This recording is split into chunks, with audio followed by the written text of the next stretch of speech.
MVS was really like a transition into adulthood in a way. The transition between being a college student and being a working adult. We were doing work as volunteers, but we were all treated like employees of the different placements we were at. So my placement was kind of different because it was a remote working placement with the Coalition to Dismantle the Doctrine of Discovery. I would commute from the house that I was living in to the church, which was actually just across the parking lot. My day was spent on the computer in Zoom meetings and then doing online work, which was quite different from my housemates because they were going to a place in the local area and often having hands-on work or interactions. I did a lot of work with the social media for the coalition. I was doing communications, so I worked on their Facebook and Instagram and on the website and publishing articles on their blog, getting people to write for the blog. I feel like I learned a lot about work culture and the kind of work culture that I'm interested in being a part of.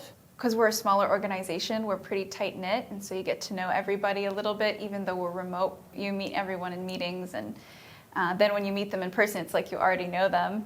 So I feel like MVS gave me the opportunity to experience some of the things that I value in a workplace. I didn't know about the Doctrine of Discovery specifically. I'd grown up overseas as a missionary kid in the colonized countries of Benin and Burkina Faso, were colonized by the French. And so the effects of the Doctrine of Discovery were not like a strange phenomenon to me. They were like, oh, I understand that.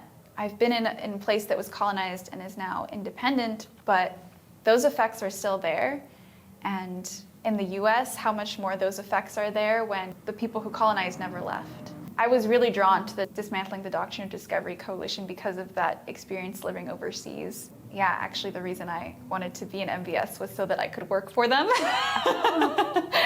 So that was one of the big motivators. So after MVS, I was actually lucky enough that my placement offered me a job, which happens every so often in MVS, and I accepted. So currently, I work for the Coalition to Dismantle the Doctrine of Discovery as their communications manager.